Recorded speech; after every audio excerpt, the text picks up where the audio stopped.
Opa, tudo bem? Como você está? Seja muito bem-vindo. Estamos aqui agora para a gente poder continuar com a leitura bíblica.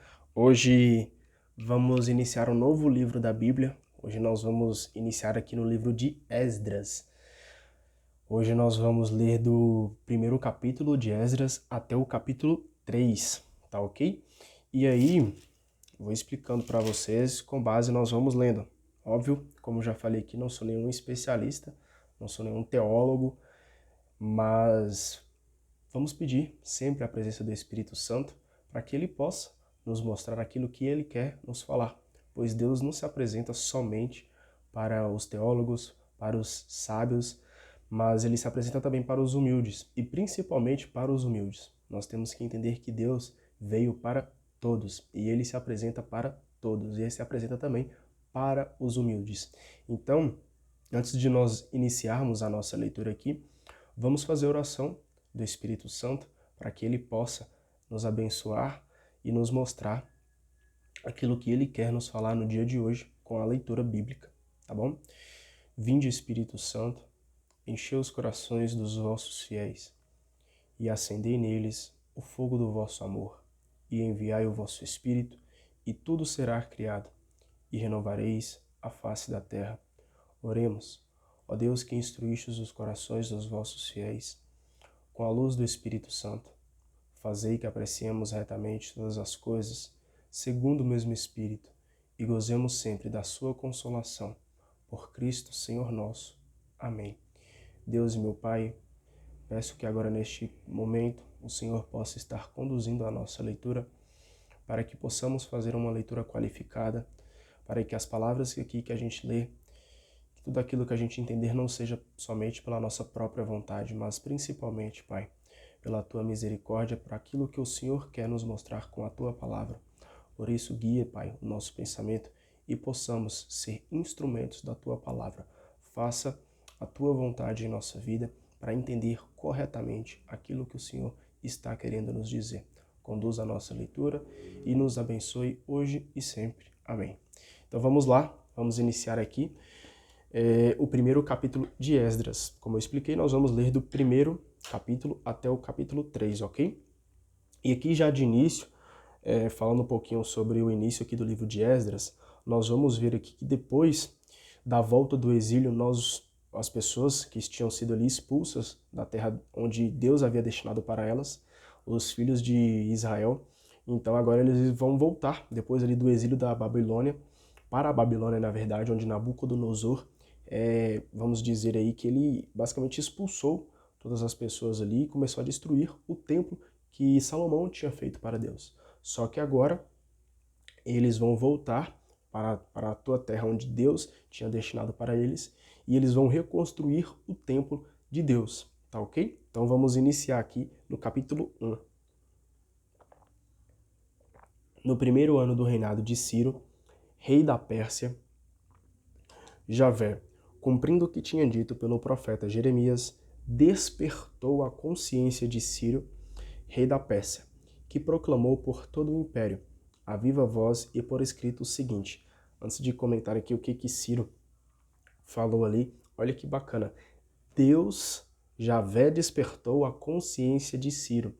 Ou seja, mostrou para Ciro que as pessoas estavam indo por um caminho errado. E olha que Ciro aqui, ele não era nem rei de Judá, não era rei de Israel, mas ele era um rei da Pérsia. Então ele basicamente ali era um estrangeiro, onde ele estava ajudando o povo que precisava voltar para o lugar que Deus havia destinado para eles. Então é isso que Deus pede, amar o próximo, não olhar para o outro com olhar de julgamento, não importa aí se ele é de outra nacionalidade, se ele é de outra raça, não importa. Deus fez únicos e por cada um ser único é que nós temos que respeitar o outro, independente de qual seja aí a cor do outro, a raça do outro, nós temos que respeitar, tá bom? E é amar o próximo como Jesus nos amou. Jesus amava os pecadores. Jesus andava com aqueles que a sociedade expulsava, aqueles que a sociedade deixava de lado. E Jesus nos mostra totalmente o contrário. Nós devemos acolher todas essas pessoas, devemos abrir o nosso coração, amar o nosso próximo como a nós mesmos, pois Jesus nos ensina que nós devemos amar essas pessoas para que elas possam de fato enxergar o amor que Deus tem por elas e, consequentemente, elas serem salvas. Pois Jesus, apesar de andar com os pecadores, ele não amava o pecado. Ele também não ficava passando a mão na cabeça desses pecadores, mas ele mostrava, ele evangelizava sobre a vida daquela pessoa e mostrava o caminho que ela devia seguir. Com muita misericórdia, ele curava aquela pessoa daquelas feridas, principalmente as feridas espirituais, para que a pessoa de fato pudesse converter o seu coração e voltar para o caminho do Pai. Então, que nós possamos aí ser boas pessoas, amar o nosso próximo, para mostrar para ele o amor de Deus por nossas vidas e falar para todos os irmãos que, cara, se eu estou aqui te mostrando o amor de Deus, vamos juntos, vamos caminhar juntos, porque o Pai quer nos salvar. Ciro, rei da Pérsia, decreta: Javé, o Deus do céu, entregou-me todos os reinos do mundo. Ele me encarregou de construir para ele um templo em Jerusalém, na terra de Judá. Quem de vocês provém do povo dele? Que o seu Deus esteja com ele. Volte para Jerusalém, na terra de Judá, para reconstruir o templo de Javé, o Deus de Israel. Ele é o Deus que reside em Jerusalém. Todos os sobreviventes de todo lugar para onde tiverem imigrado receberão da população local prata e ouro, bens e animais, além de ofertas espontâneas para o templo de Deus que está em Jerusalém. Então, todos os que se sentirem movidos por Deus, chefes de famílias de Judá e Benjamim, sacerdotes e levitas, puseram-se a caminho para reconstruir o templo de Javé em Jerusalém. Então agora eles estão voltando ali para a sua terra, em Jerusalém, para construir o templo de Deus. Depois de tanta guerra, de tanta tribulação, eles voltaram ali para a casa do Pai. Os vizinhos lhes deram de tudo, prata e ouro, bens, animais e joias, além de ofertas espontâneas. O rei Ciro entregou também os objetos do templo de Javé, que o rei Nabucodonosor tinha tirado de Jerusalém e colocado no templo do seu Deus. Entregou esses objetos por intermédio do tesoureiro Peraí, só um momentinho, deixa eu só... Pronto. Entregou esses objetos por intermédio do tesoureiro Mitrídates, que os contou sob todos diante de Sassabassar, príncipe de Judá. Eram 30 cálices de ouro, 1000 cálices de prata, 29 facas, 30 copos de ouro, 410 copos de prata e 1000 outros objetos, que davam no total 5.400 objetos de ouro ou prata. Sassabassar levou tudo isso junto com os exilados que voltaram da Babilônia para Jerusalém. É importante a gente ressaltar aqui que por eles terem sido expulsos da terra onde Deus havia destinado para eles, isso era uma consequência, pois eles estavam em pecado, eles viraram as costas para Deus, começaram a adorar falsos ídolos, e aquilo ali foi como um castigo para a vida deles. Só que eles se arrependeram verdadeiramente, e é por isso que Deus ordena para que eles voltem para a terra que Deus havia destinado para eles. Então é muito importante sempre, sempre, sempre nos arrependermos dos nossos pecados, pois Deus quer nos dar a terra prometida. A terra prometida aí agora é a casa do Pai, ou seja, de nós morarmos junto com Ele no céu. Eu até separei aqui o destaque do capítulo 1 da Bíblia, que fala o seguinte: o exílio na Babilônia terminou em 538 a.C., com o edito de Ciro. Os persas seguiam uma política de tolerância a respeito para com os costumes e religião dos povos dominados, que continuavam politicamente dependentes e deviam pagar tributo. A volta para a terra e a possibilidade de retornar ao projeto de Javé são passos importantes para continuar a luta pela vida e pela liberdade. Ou seja, aquilo que eles estão fazendo, eles estão voltando para a terra onde Deus destinou para eles, é para que eles possam lutar pela vida e pela liberdade. E nós sabemos que a vida verdadeira está em Deus e a liberdade verdadeira está em Deus também. Então, que você possa buscar, você possa lutar, cara, com todas as suas forças, com todo o seu entendimento, com todo o seu amor pela vida verdadeira e pela liberdade em Jesus Cristo. Vamos agora para o capítulo 2. Esse capítulo 2 ele vai mostrar para a gente aqui sobre a lista dos repatriados, ou seja, aqueles que voltaram do exílio da Babilônia, agora eles estão sendo repatriados ali na sua pátria, e esse é o conceito aqui, esse é o contexto aqui do capítulo 2, ok? Lista dos que pertenciam à província de Judá e que tinham sido exilados para a Babilônia, por Nabucodonosor, rei da Babilônia. Eles voltaram para Jerusalém e Judá, cada um para a sua cidade. Regressaram com Zorobabel, Josué, Neemias, Saraías, Raelelaías, Naamani, Mardoqueu, Beusã, Mesfar, Begai, Reum e Baana. Lista dos homens do povo de Israel: 2.172 da descendência de Faros, 372 da descendência de Safatias, 775 da descendência de Área, 2.812 da descendência de Faat-Moabe, ou seja, de Josué e de Joabe, 1.254 da descendência de Elam, 945 da descendência de Zétua, 760 da descendência de Zacai, 642 da descendência de Bani, 623 da descendência de Bebai, 1.222 da descendência de Asgade, 666 da descendência de Adonicã, 2.056 da descendência de Begai, 454 da descendência de Adim, 98 da descendência de Ater, isto é, de Ezequias, 323 da descendência de Bezai, 112 da descendência de Jora, 223 da descendência de Azo, 95 da descendência de Gebar, 123 da descendência de Belém, 56 homens de Netofa, 128 homens de Anatote, 42 da descendência de Asbote, 743 da descendência de Cariate e Arim, Cafira e Berote, 621 da descendência de Ramar e Gaba, 122 homens de Macmas, 223 de Betel e Ai, 52 da descendência de Nebo, 156 da descendência de Megbis, 1.254 da descendência de outro Elã, 320 da descendência de Arim, 725 da descendência de Lod, Adide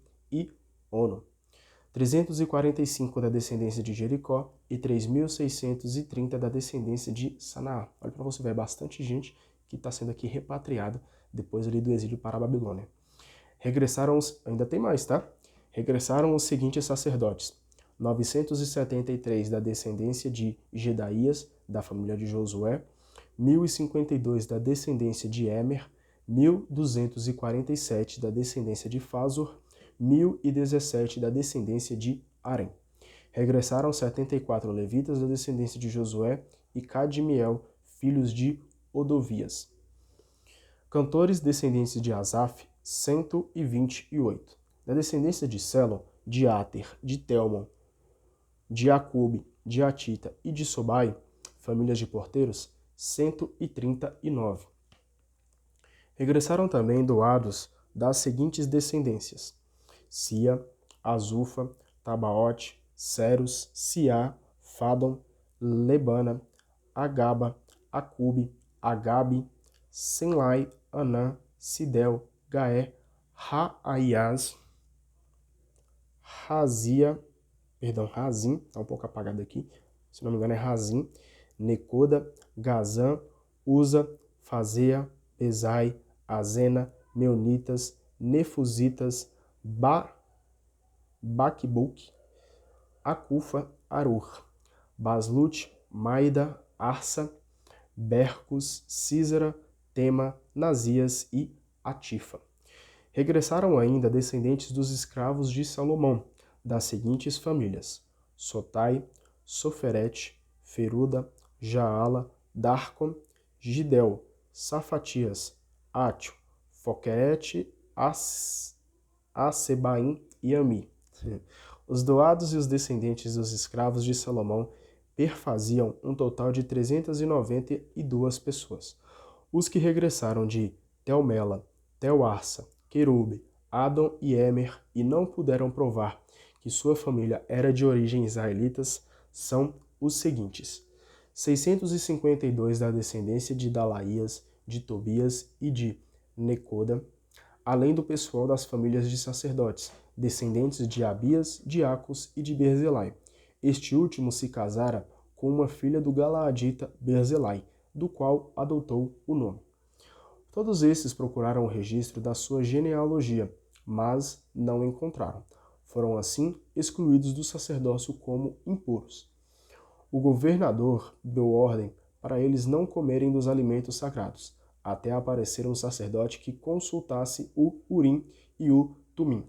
O grupo todo que se reuniu era de 42.360 pessoas, sem contar os 7.337 escravos e escravas. Entre eles havia 200 cantores e cantoras.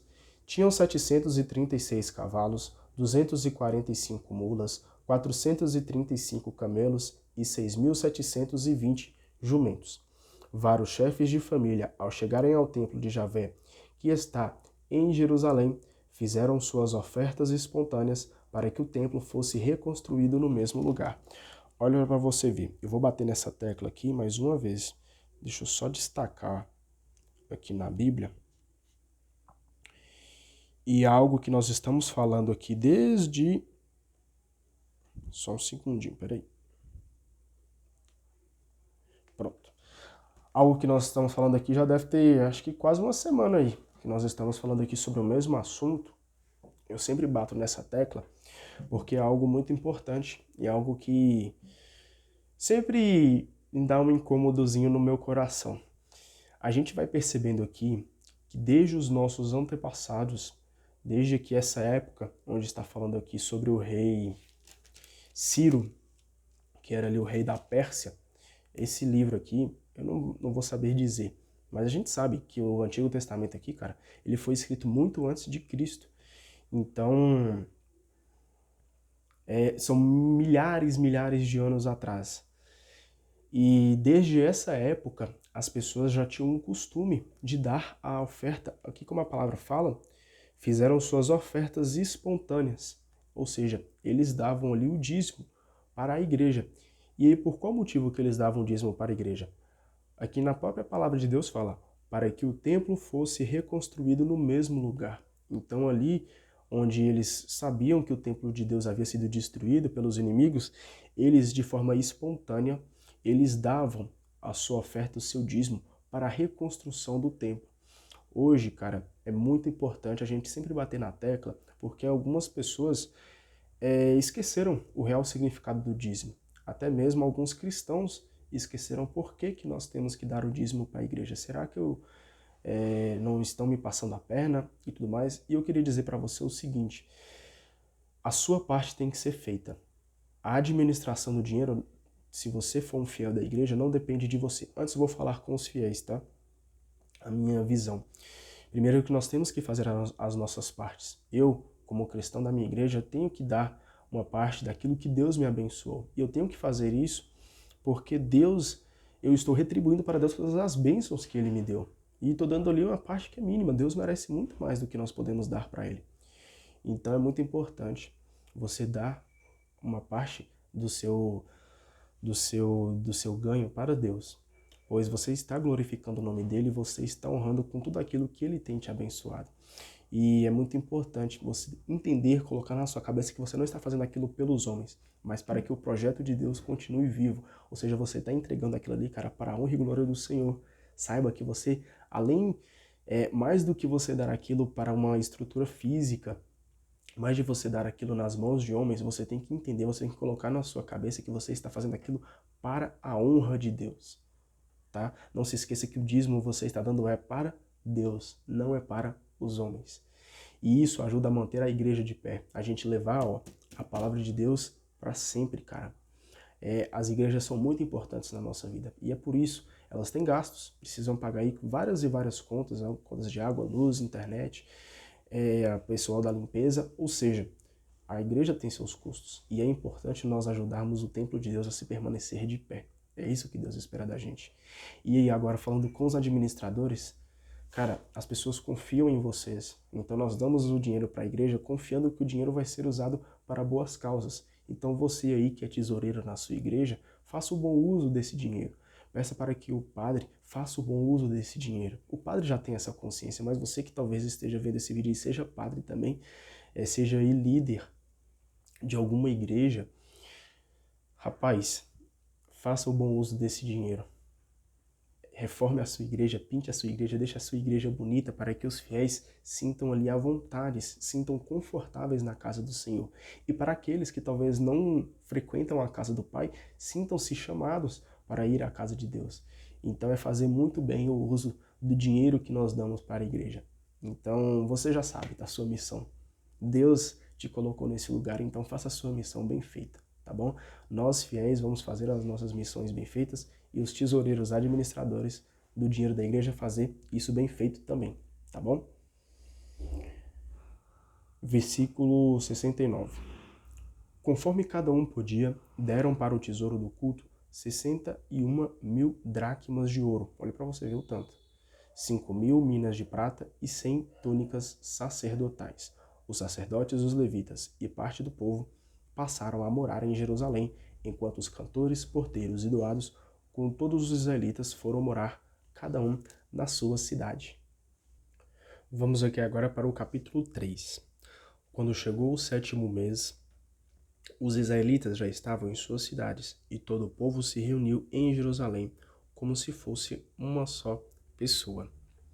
Então Josué, filho de Josedeque, com seus irmãos sacerdotes, e Zorobabel, filho de Salatiel, e seus irmãos, começaram a reconstruir o altar de Deus de Israel. Olha que maravilha, que bênção! Para nele oferecerem holocaustos, conforme está escrito na lei de Moisés, homem de Deus. Apesar do medo que tinham das populações locais, reconstruíram o altar no seu antigo lugar e em cima dele. Ofereceram a Javé holocaustos matutinos e vespertinos. Celebraram a festa das tendas, conforme está determinado, e ofereceram holocaustos diários, de acordo com o número marcado para cada dia. Depois, além do holocausto permanente, ofereceram os holocaustos que estão previstos para os sábados e as luas novas, para todas as festas consagradas a Javé e todos os sacrifícios espontâneos que cada um quisesse oferecer a Javé. No dia 1º do 7º mês, começaram a oferecer holocaustos em honra de Javé, apesar de não estarem ainda colocados os alicerces do santuário. Conforme a autorização de Ciro, rei da Pérsia, contrataram cortadores de pedra e carpinteiros. Aqui, ó, para você ver. Só puderam contratar essas pessoas porque os fiéis estavam ajudando ali no custo, no gasto, para poder essas pessoas trabalharem. Essa é a importância de dar o dízimo para a igreja. Deram provisões, bebidas e óleo aos sidônios e tírios, para que transportassem madeira de cedro do Líbano até Jafa, por via marítima. 2 anos depois de ter chegado ao templo de Deus em Jerusalém, Zorobabel, filho de Salatiel, e Josué, filho de Josedeque, juntamente com seus irmãos sacerdotes e levitas, e todos os que tinham voltado do cativeiro para Jerusalém, começaram a construção no 2º mês. Aos levitas com mais de 20 anos, eles confiaram a direção dos trabalhos de construção do templo de Javé. Então Josué, com seus filhos e irmãos, Cadmiel com seus filhos e Odovias com seus filhos, começaram a dirigir os operários que trabalhavam no templo de Deus. Quando os pedreiros acabaram de fazer os alicerces do templo de Javé, os sacerdotes, paramentados e com trombetas, e os levitas descendentes de Asaf, com símbolos, se apresentaram para louvar a Javé conforme Davi, rei de Israel, tinha ordenado. Louvaram e agradeceram a Javé, porque ele é bom, porque o seu amor é para sempre em favor de Israel. Olha que maravilha. Aqui nos mostra que devemos louvar e agradecer a Deus, porque o amor de Deus dura para sempre. Então, se você aí, cara, não louvou, não agradeceu a Deus hoje, faça isso, porque o amor de Deus é para sempre. Todo o povo erguia fortes gritos, dando louvores a Javé, porque os alicerces do templo de Javé tinham sido lançados. Enquanto isso, muitos sacerdotes e levitas, e também chefes de famílias mais velhos, que tinham conhecido o templo antigo, ao verem os alicerces do templo atual, ficaram chorando alto, enquanto outros davam gritos de alegria. No meio do povo, ninguém conseguia distinguir entre os gritos de alegria e o clamor do choro, porque o povo vibrava em alvoroço e de longe se ouvia o rumor. Então nós vemos aqui a alegria do povo de poder voltar ali a glorificar o nome de Deus. Então, bato mais uma vez, glorifique, louve o nome de Deus, pois Ele nos ama muito, cara, Ele nos ama bastante. E o amor de Deus é para sempre. Então aproveite esse momento, faça o seu louvor, faça o seu agradecimento, se caso você não tiver feito ainda, e agradeça, porque Ele te ama muito, tá bom? Tô feliz. Um abraço para você e amanhã nós estamos de volta. Até mais.